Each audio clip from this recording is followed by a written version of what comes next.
नमस्कार दोस्तों, welcome to agile Indian. ये YouTube चैनल मैंने इसीलिए शुरू किया ताकि मैं हिंदी में बोल सकूं।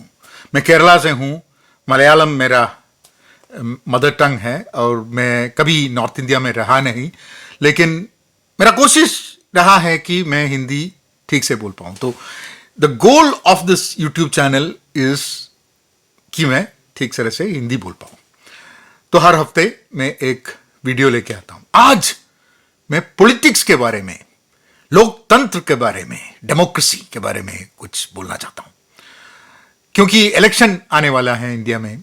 मैं यूएस में हूं, यहां भी इलेक्शन शुरू होने वाला है, तो इसीलिए मैंने सोचा ये एक अच्छा टॉपिक होगा। लेकिन वीडियो शुरू करने से पहले मैं आपसे बताना चाहता हूं कि मेरा अपना पॉलिटिकल थॉट है, लीनिंग्स हैं, और मैं करंटली इंडिया का रूलिंग पार्टी जो भाजपा है, बीजेपी है, मैं उसके साथ सहमत नहीं हूं।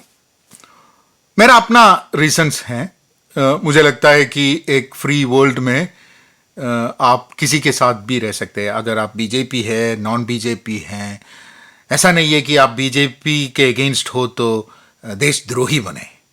मतलब अभी ऐसे भी व्हाट्सएप में लोग बोलते हैं, कमेंट भी डालेंगे कि अगर मैं बोलूं कि मैं बीजेपी के साथ सहमत नहीं है तो लोग बोलेंगे कि तुम तो देशद्रोही हो। वो एक कल्चर हुआ है अभी। पहले तो लोग बोलेंगे कि मैं कांग्रेस नहीं हूं तो कोई भी मुझे देशद्रोही नहीं बुलाता था। तो लेकिन अभी थोड़ा लोग पता नहीं, वो कल्चर ठीक नहीं है। कौन बता सकता है कि कौन देशभक्त है, कौन देशद्रोही है? हम सब भारत के हैं, तो हम सबको हमारा देश से प्यार है। एक बंदे ने आके बोला कि तुम्हें तुम्हारा देश पसंद नहीं है, इसीलिए तुम अमेरिका चले गए। वैसे तो अमेरिका में बहुत से लोग हैं जो बीजेपी को सपोर्ट करते हैं, तो उसका मतलब वो भी देशद्रोही बने। तो हम लोग एक देश से दूसरे देश जाते हैं काम के लिए और पढ़ने के लिए। वैसे तो लोग सदियों से, जब से होमो सैपियंस हुए इस दुनिया में, लोग ट्रैवल करते रहे हैं। अगर आप ऐसी किताबें पढ़े तो आपको पता चलेगा कि लोग ट्रैवल करते रहते थे।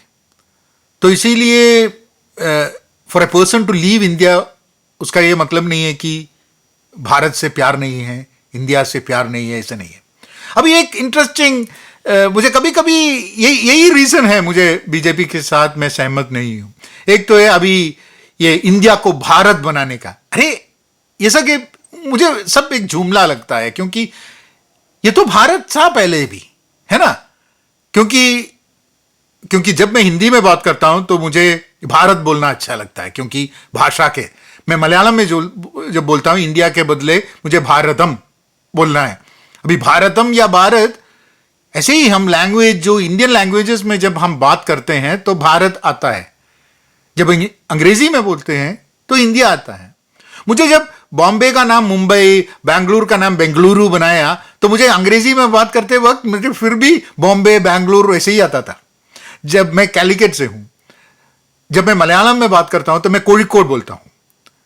तो वैसे तो कोझिकोड, आप कोई भी नॉर्थ इंडियन किसी को भी बोले कि कोझिकोड बोलेगा तो बोलेगा कि कोझिकोड। अभी कैलिकट वाज ईजियर। तो जब ब्रिटिश लोग आए तो उन लोगों ने क्या किया, वो तो त्रिशूर, कोझिकोड सब बोल नहीं पाते, इसे कैलिकट बना दिया। अभी छोड़ो नाम का, वो भी चल रहा है एक दूसरा जुमला, सब नाम को चेंज करके। नाम चेंज करने से क्या फायदा है? देखो, आप एक कंपनी में काम कर रहे हैं, आपको इतना तनख्वाह मिल रहा है, कंपनी का नाम चेंज करने से तनख्वाह तो बढ़ाएगा नहीं, है ना। तो वही तनख्वाह तो वही मिलेगा। तो नाम चेंज करने से कोई फर्क नहीं है। जो लोग न्यूमरोलॉजी में बिलीव करते हैं, मैं तो बिलीव नहीं करता न्यूमरोलॉजी में, नास्तिक हूं। इसीलिए हो सकता है कि न्यूमरोलॉजी, जब लोग अपना नाम चेंज करते हैं, ए निकालते हैं, पी डालते हैं, कुछ ना कुछ करते रहते हैं, वो सब उनके चीज़ है। मुझे वो अंधविश्वास लगता है, और क्योंकि मैं विश्वास नहीं करता उसमें। और मुझे लगा है कि पिछले सालों में जब बीजेपी इलेक्शन जीत के सेंटर में आया, तो उसके बाद बहुत से इस अंधविश्वास चीजों में बहुत से चर्चा चलते हैं। व्हाट्सएप में आप देखो, व्हाट्सएप में जो कुछ भी फॉरवर्ड आता रहता है उस फॉरवर्ड का फैक्ट चेक। अगर आप व्हाट्सएप यूज करते हैं तो आपको एक सलाह देना चाहता हूं। मतलब अगर आप एक व्हाट्सएप में एक मैसेज आया और अगर आपको लगे कि वो मैसेज बहुत अच्छा है तो फॉरवर्ड मत करो। अगर आपको लगे कि वो मैसेज बहुत बुरा है तो भी फॉरवर्ड मत करो, क्योंकि अगर कुछ भी चीज इस दुनिया में बहुत अच्छा है या बहुत बुरा है तो उसमें फैक्ट चेक जरूर करना है, क्योंकि वो फॉरवर्ड करने से आप जो सोसाइटी में जो प्रॉब्लम क्रिएट करेंगे वो बहुत ज्यादा है। और ऐसे व्हाट्सएप यूज करना, वो हो सकता है बीजेपी नहीं सब लोग ऐसे यूज करते होंगे, क्योंकि व्हाट्सएप अभी एक प्रोपेगेंडा मशीन हो गया है सब पार्टी के लिए। तो मुझे मेरा फैमिली ग्रुप्स में ऐसे फॉरवर्ड आते रहते हैं, मैं लेकिन चुप बैठता हूं वहां पे। मैं व्हाट्सएप फैमिली ग्रुप्स में मैं ज्यादा बोलता नहीं, क्योंकि वहां पे अपने अपने लोग हैं। कुछ मैं कुछ बोलूं लोगों को बुरा लगेगा तो रिलेशनशिप को प्रॉब्लम होगा, इसीलिए मैं ज्यादातर कुछ फॉरवर्ड भी नहीं करता, कुछ बात भी नहीं करता। और फ्रेंड्स के सर्कल में भी मैं ज्यादा बात नहीं करता। जब भी मैंने कुछ भी अपना थॉट वहां पे डाला है तो कुछ ना कुछ उसके ऊपर लोगों का कुछ ना कुछ तो लड़ाई हुआ है, तो मैं चुप बैठता हूं। मुझे जो बोलना है मैं ऐसे वीडियो में देता हूं। अभी अगर मुझे किसी से लड़ना है तो पूरा दुनिया के साथ ही लड़ना है। क्यों व्हाट्सएप में एक एक ग्रुप में जाके लड़ना है। और हमें प्यार करने वाले भले ही हमें न मिले, हमारे दुश्मन तो हमें ढूंढ के लेके आएंगे कहीं से भी। तो यही है। तो मैं सोच रहा था एक और चीज है, मुझे जब भी हम लोग ये संस्कार के बारे में लोग बोलेंगे कि हम ये हिंदुत्व है, ये हमारा हिस्ट्री है, हमारा कल्चर है, ऐसे अब देखो सब इंडिया, अमेरिका, यूरोप सब ए लैंड ऑफ इमिग्रेंट्स है। क्यों मैं बोलता हूं लैंड ऑफ इमिग्रेंट्स? क्योंकि कुछ लोग बोलेंगे कि हम इमिग्रेंट्स नहीं, हम यहां के लोग हैं। भारत का यहां का लोग कौन है? अमेरिका में यहां का लोग कौन है? अमेरिका में लोग एग्री करेंगे कि नेटिव अमेरिकन जो हैं, जिनको अमेरिकन इंडियन बोलते थे, क्योंकि एक बंदा यूरोप से इंडिया ढूंढने के लिए निकला और अमेरिका पहुंचा, बोला कि ये इंडियन लोग हैं, तो इसीलिए अभी वो हम यूज नहीं करते, हम नेटिव अमेरिकन बुलाते हैं। लेकिन वो लोग भी अमेरिका में आए 16,000 ईयर्स बिफोर। उससे पहले यहां पे होमो सैपियंस था ही नहीं। 16,000 ईयर्स बिफोर अमेरिका में पहले होमो सैपियन, जो हमारे जैसे लोग हैं, पहले आए। वैसे ही इंडिया में 16 नहीं 60,000 ईयर्स के करीब पहले, 60,000 ईयर्स पहले हमारे इंडिया में पहले होमो सैपियंस आए। उससे पहले होमो सैपियंस नहीं थे वहां पे। और जो हम अभी कल्चर के बारे में ये वो सब बोलते हैं, वो 60,000 उसके बाद कितने साल के बाद लोग आना शुरू किया। अभी हम संस्कृत बोलते हैं, ये बोलते हैं, वो बोलते हैं, हमारा मिथोलॉजी के बारे में बोलते हैं, ये सब 60,000 ईयर्स का पहले का नहीं है। वो लिखा हुआ जो भी स्टोरीज है, सब कुछ it is all a few thousand years before, है ना। तो इसीलिए जब भी हम कल्चर के बारे में बोलते हैं, जब भी बोलते हैं ये हमारा देश है, ये हमारा है, तो हम we all who live there have equal rights जो एक देश में है।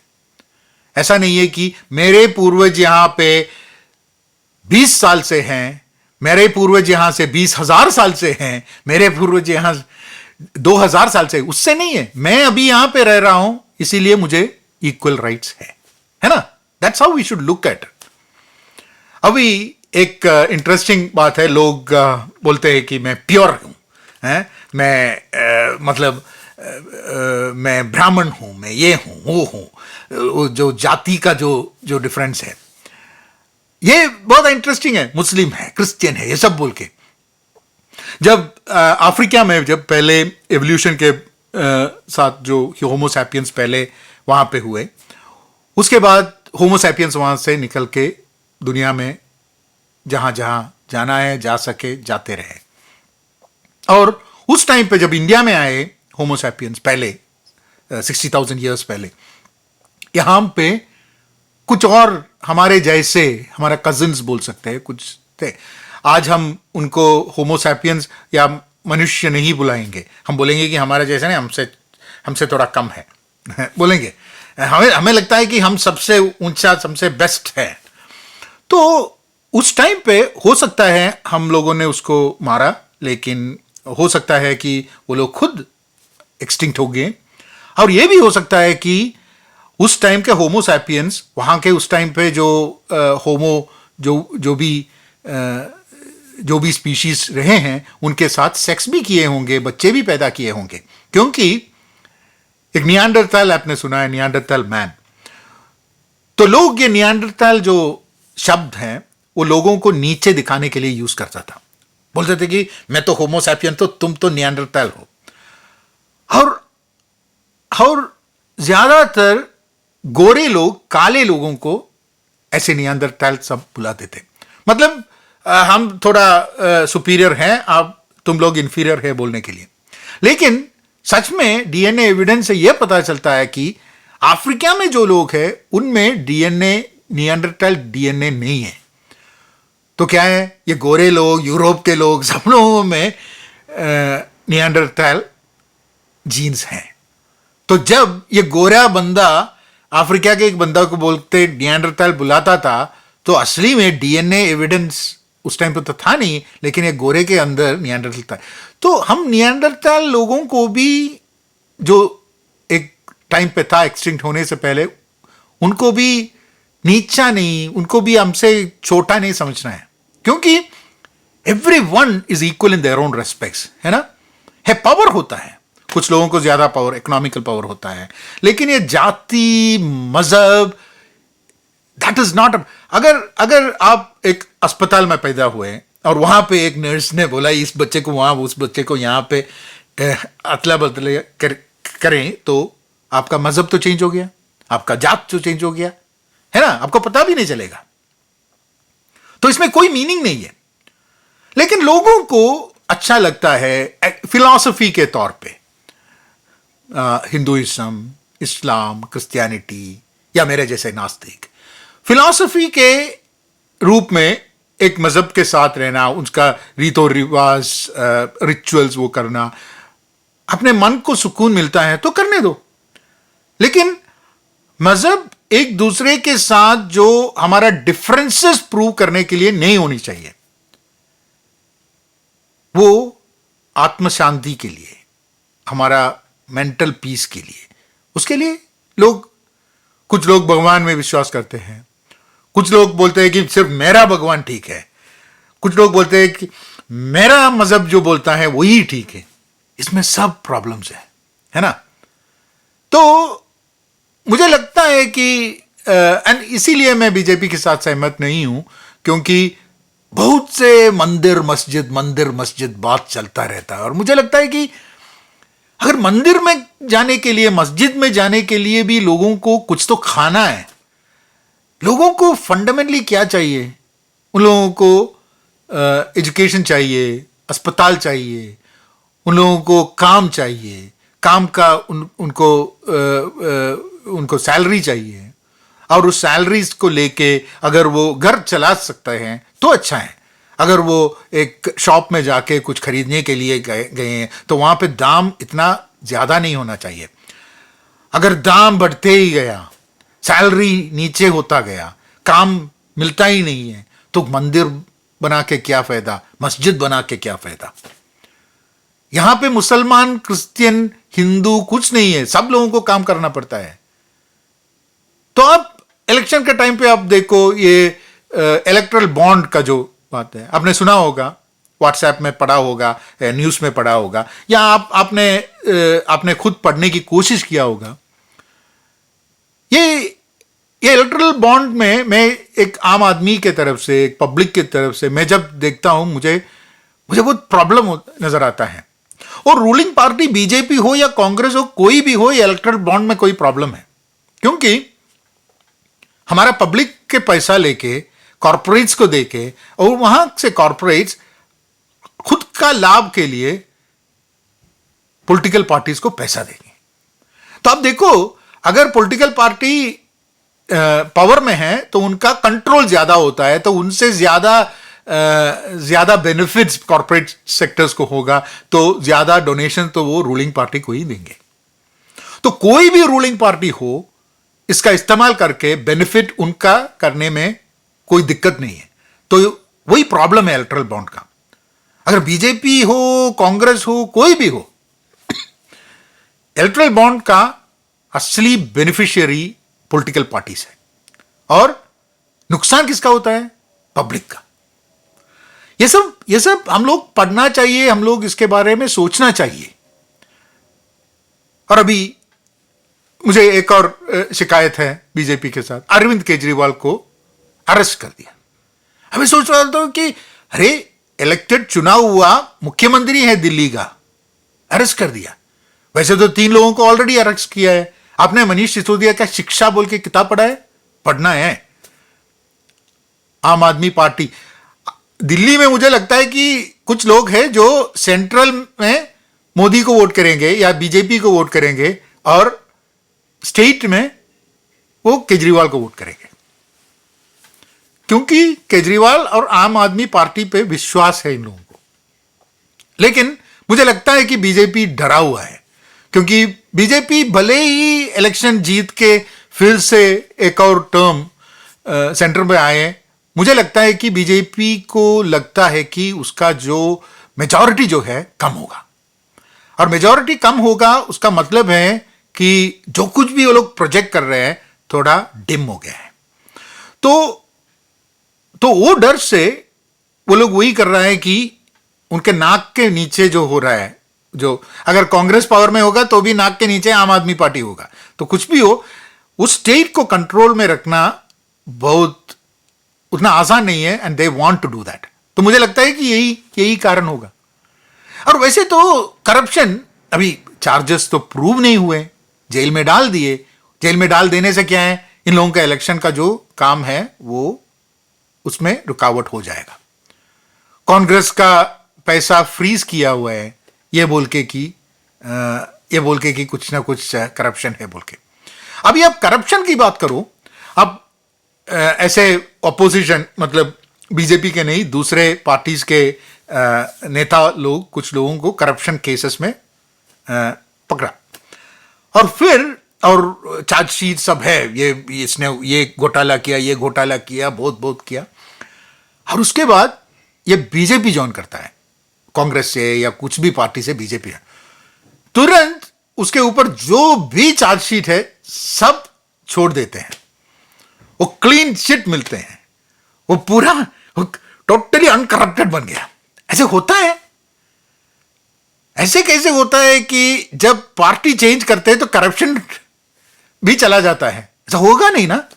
अब सोचो, मैं इसलिए बोल रहा हूं क्योंकि हम सब लोग बेवकूफ बनाते रहेंगे, और ये हमारा उत्तरदायित्व है, हमारा रिस्पॉन्सिबिलिटी है कि हम बेवकूफ ना बने। सुबह उठ के आईना देख के बोलना पड़ता है, हम बेवकूफ नहीं बनेंगे आज, हम बेवकूफ नहीं बनेंगे आज। लोग सोचते हैं कि वो लोग इलेक्शन में वोट देते हैं क्योंकि वो लोग समझते हैं किसको वोट करना है, लेकिन असलियत में लोग डरते हैं, लोगों को भड़काए हैं, लोग इरेशनल हैं, और लोगों का वोट कभी, most of the time WhatsApp messages आते लोगों का वोटिंग कहां जाना है इससे चेंज हो सकता है। तो आप अगर वोट करना है तो मैं आपसे बोलता हूं, उन लोगों के लिए वोट मत करो जो आपको मंदिर मस्जिद के बारे में बात करके आपके पास आते हैं। उनको वोट करो जो काम के बारे में बोले, उनको वोट करो जो कुछ दाम, जो आवश्यक साधनों का जो दाम है उसका दाम कम करवाने के लिए कुछ करने वाले हैं। जो लोग अस्पताल के बारे में, हमारे मेडिकल हेल्थ के बारे में बात कर रहे हैं, उनको वोट करो। जो लोग बोलते हैं शिक्षा के बारे में, एजुकेशन के बारे में, उनको वोट दो। मैंने हाल ही में एक वीडियो देखा था, आपने भी देखा होगा, एक बंदा ऐसे बोलता है कि हमें अस्पताल नहीं चाहिए, हमें स्कूल नहीं चाहिए, यूनिवर्सिटी नहीं चाहिए, कॉलेज नहीं चाहिए, हमें मंदिर चाहिए। ऐसे होता है। अब देखो, अगर भारत में पूरे अस्पताल और एजुकेशन इंस्टीट्यूशंस का फंडिंग निकाल देके सबसे हम मंदिर बनाएंगे तो क्या हम खुश होंगे? चलो मस्जिद भी बनाओ, खुश होंगे? नहीं। वैसे भी इतने सारे मंदिर और मस्जिद पड़े हैं, लोगों को काम भी नहीं। ऐसा होता है। राम रहीम, मस्जिद, मंदिर, ये सब अपने दिल में है। एक टाइम था जब लोगों को लगता था मंदिर में और मस्जिद में दो लोग साथ में चले जाते थे। एक मंदिर गया, एक मस्जिद गया, और उसके बाद मंदिर और मस्जिद के बाद लोग वापस आके खुद अपनी जिंदगी में चले गए। एक मुसलमान का घर, क्रिश्चियन का घर, हिंदू का घर। कभी जब घर देखते हैं तो ये नहीं सोचता था कि यहां मुसलमानों का मोहल्ला है या हिंदू लोगों का मोहल्ला है या क्रिश्चियन लोगों का मोहल्ला है। ये सब भारतीय लोग हैं, होमोसैपियंस हैं। सब लोग काम करते हैं, सब लोगों को प्याज का दाम एक ही है, पेट्रोल का दाम एक ही है। सब लोगों का जो प्रॉब्लम्स है बहुत मिलता जुलता है। बच्चे जब नहीं पढ़ते तो परेशान होते हैं। जब किसी को जब कोई तकलीफ होता है, कोई मेडिकल प्रॉब्लम्स होता है, तो सब लोगों को आपस में हेल्प करते हैं। ऐसे ही होते हैं ना। मुसलमान कहां है, हिंदू कहां है?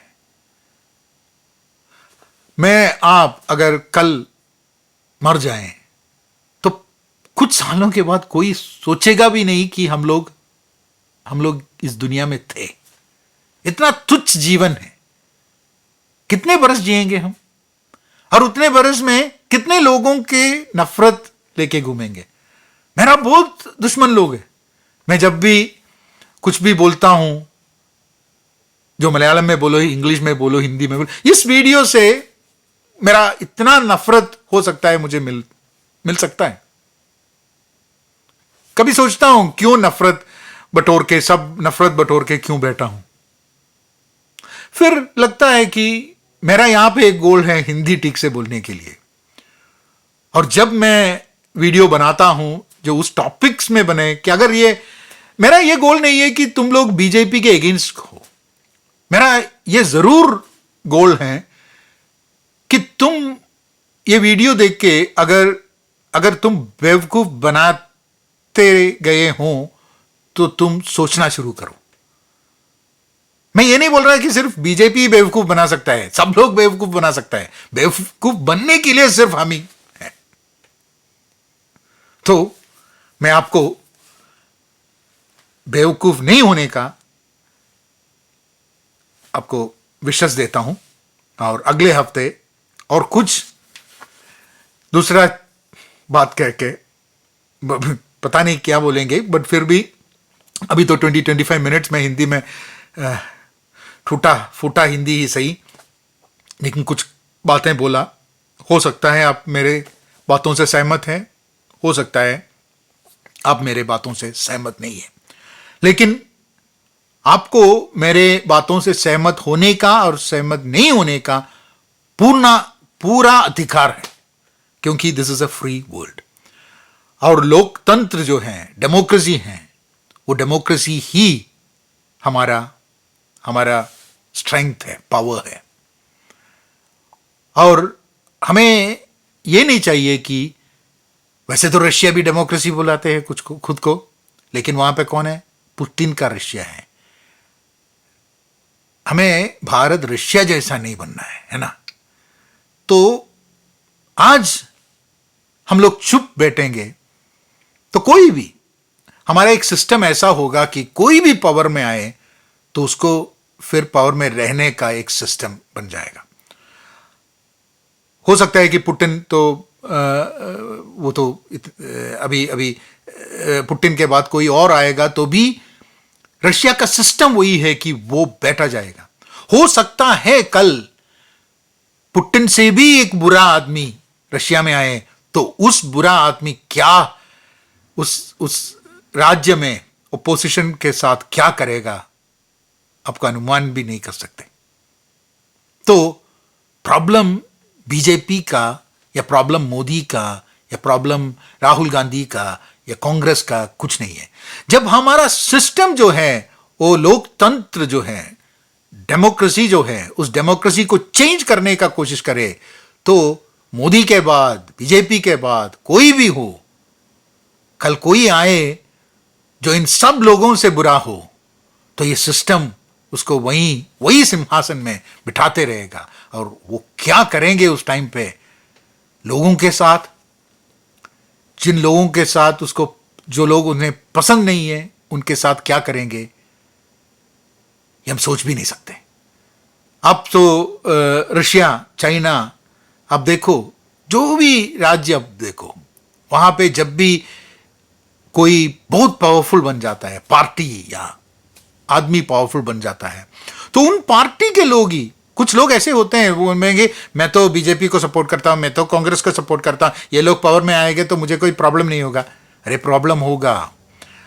अगर आपको सोचना पड़े एक भी शब्द बोलने के लिए, अगर आपको हर दिन डर डर के जीना पड़े, अगर आपको लगे कि आपके साथ नाइंसाफी हो रहा है लेकिन आप कुछ बोल नहीं पाते, आप रशिया में रहे, भारत में रहे, अमेरिका में रहे, चाइना में रहे, सऊदी में रहे, कहीं भी रहे, अगर आपको फ्रीडम नहीं है तो सांस लेना भी मुश्किल हो जाता है।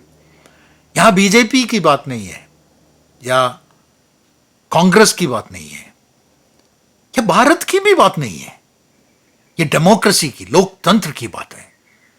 अगर इलेक्शन होते हैं तो फेयर होनी चाहिए। अगर मुझे लगे कि मेरा कोई बाल भी बाका नहीं कर सकता और या मुझे कोई नुकसान नहीं हो सकता, ये सब मेरे कंट्रोल में है, तो हो सकता है मैं ऐसी कुछ चीजें करूं जिससे लोगों को तकलीफ हो। यह आप सोचो, क्योंकि यह हमारा देश है, यह हमारा मुल्क है, यह हमारा लोकतंत्र है, यह हमारा अधिकार है। अगले हफ्ते फिर कुछ बोलने के लिए आऊंगा। धन्यवाद।